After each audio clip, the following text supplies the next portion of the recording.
How you doing? Very good, thank you. Okay, Deborah Dean and Deborah Joe here. See, Deborah's too many. Today we are talking to you from the mill in Hereford. And you guys may know that there are several different locations of mills. And as you can see from the sign up here, curbside pickup and the telephone number. And we are going to be talking today about things that you can put in your garden. And of course, that's Joe's great area. She's the expert here. But this is what is available here at the mill.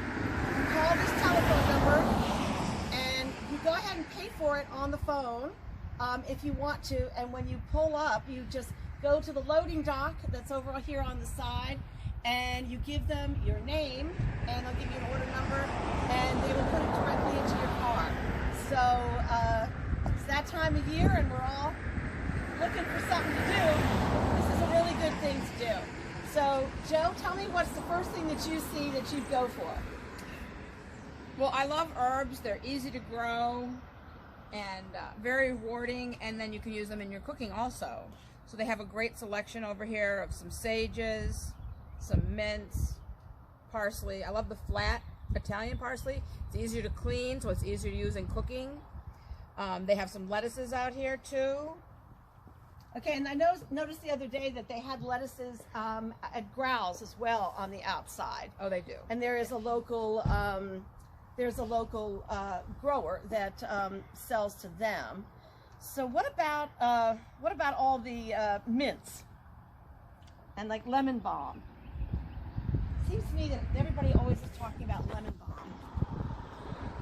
You know what? It's not something that I grow, but it's great for flavoring, but I really don't know how to use it. The mints I love. They're good for cocktails. They're good for iced tea, hot tea. So, and but they spread.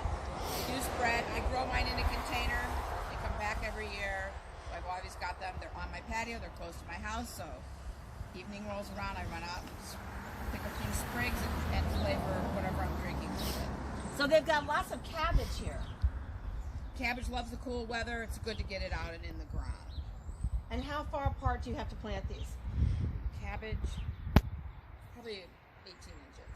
18 inches. So you need a pretty decent garden for cabbage. Right. And if you grow a cabbage, is it one cabbage comes out of that? Yeah. Okay, I'm just going to be honest. I'm from New York. I don't know about these things. Okay, so cabbage, one cabbage per plant. Yes. Right, okay. And that's what you make coleslaw from? Yes. And cabbage soup? I've never had cabbage soup. Well, there's recipes for it, so we should do that. All right. And Georgia collards? Collard greens. Collard greens, they're Very hardy. They can go out now. Kale? Kale can go out now. But I will say that most of these things have been grown so far in a greenhouse. So they've been grown under pristine conditions with constant temperatures. So when you put them outside, even though they might be hardy enough to survive, they might get damaged by the frost. So if you looked at the strawberry plants, you'd see some leaves that are dark around the edges because they got hit with a little bit too much cold. So you have to Cover them? protect them. If it's going to be below maybe 45, I throw a sheet over them. And then as it gets warmer, they take less care. But also as they harden off, as they get used to the colder temperatures, they'll be able to handle that. So I'm going to kind of point also to the basil, which has a couple things going on, a little bit from the cold and a little bit from sun, more sun than they had in the greenhouse. But they'll hopefully will grow through that and be fine. You can just pick off those leaves and keep the plant growing. But that's a little tender to have out now. I keep that near the house. Now, strawberries. Aren't there like two different kinds of strawberries? Ones that grow every other year and ones that are annuals? And there's some that keep living and there's some that die off. Because I know there are, like in Vermont, there are two different kinds they plant. The strawberries that we have here would come back every year. And every year the plant would get bigger and it would get hardier. And now there are actually some ever-blooming strawberries that would give you a strawberry every once in a while all summer long. I don't think the plant at this point in time it has been around long enough to be a good, hardy, lots of fruit on the plant. There's just an occasional berry, so I would go with the standard strawberries. Okay, now when you're picking the strawberries, a plant that has strawberries, do you go for ones that have the little fruits growing, or does it really matter? Each one of them is going to bloom. Every flower will turn into a berry. So you want to go for as many flowers as possible, and you want to go for as many branches. But overall, the health of the plant, because you're looking at something that you're going to put in, that you're going to have hopefully for many years. Okay, so if I was going through this flat, I would pick this one. It's got all those white flowers on it and some little berries already coming in. And that's like two little And areas that's that two are of them. growing. So there are 2 plants in there, is that Yes. correct? So would I separate those when I take them No, out of this? Not No, when they're this young. not when they're this young. So when would I do it? I don't know as though I'd ever separate a strawberry plant. Okay. It's not like a hosta that you can just chop in half and they'll grow back in. Okay, now that's a good question. Is it time now to separate hostas It's a great time to separate. as they're hostas. coming out of the ground? Yes, you can see them. They're easy to pull up, and they're still vigorous enough that they're going to form a nice shape and recover from being cut in Now half. I just take my shovel and I just go right down the center, right? Yeah. And then Or in force, yeah. or in fours. So if you've got a hosta this big, which some of mine are now, I literally would cut it into 4s. Easily. Yeah, awesome. And I've had ones where there was just one little thing that came off, and I stick it You in. can plant that. I stick that in my vegetable garden, and it takes root because the soil's a little softer, as opposed to sticking it around my house. Okay, that's very cool.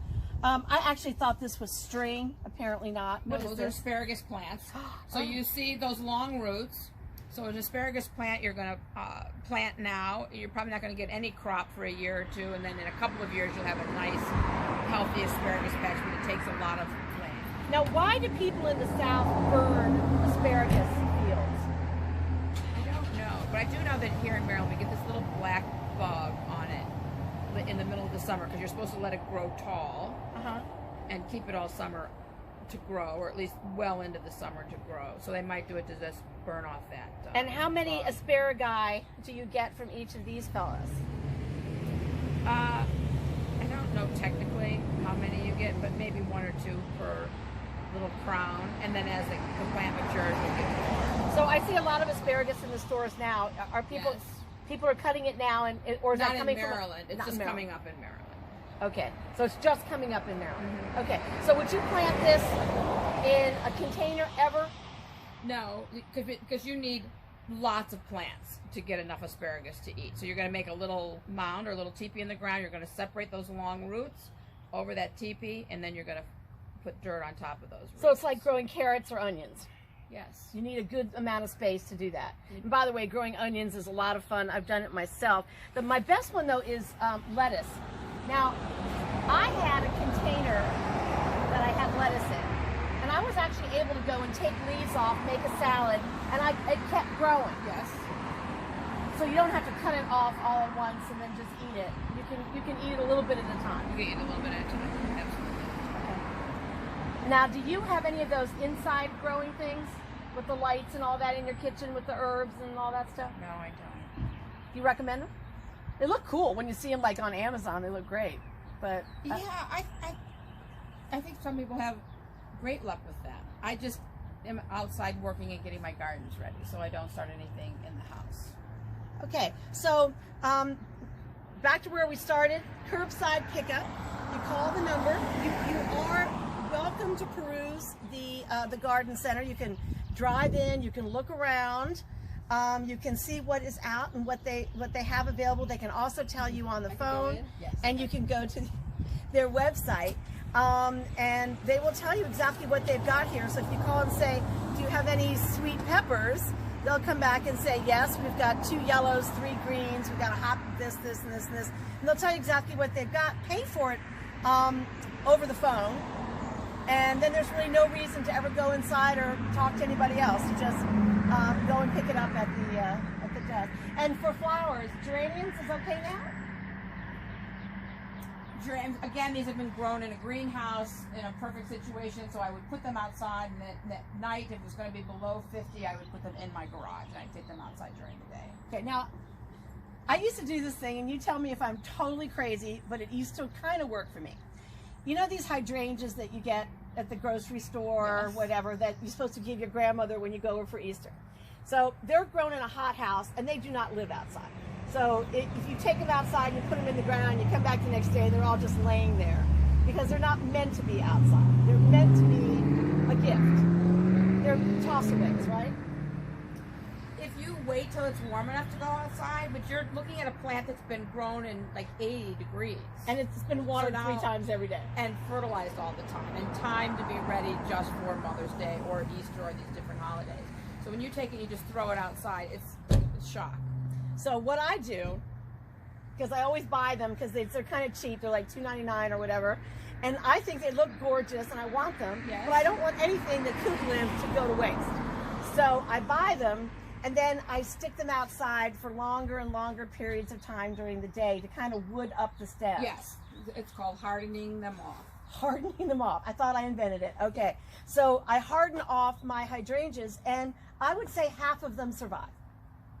Is that about right? Yes, I think they could. I think they all could survive, Well, given the right circumstances. we all know what that means. That means somebody else. Okay, well, thank you all very much. And remember, the mill, we're actually in Hereford. Down the road is Kingsdean Nursery as well. There are lots of smaller nurseries and farms that also grow plants for sale. If you make a right on Mount Carmel or a left on Mount Carmel if you're coming this way, you go down to Falls Road, there's a wonderful nursery called White House Nursery. You can go to their website at whitehousenursery.com, scroll to the bottom, and it will tell you exactly what is in stock, their telephone number to make an order, pay on the phone. They'll have it ready for you when you get there. They'll simply put it in the back of the car, and absolutely no reason for you to have any contact with anyone else. Completely safe, and you can grow your vegetables. They've got loads of them, Yes. plus azaleas, hydrangeas, lilies, tulips, and just by the acre. So it's also a wonderful source. And remember, your local growers need your help. Home Depot, not as much. I know you agree. I absolutely agree. So you can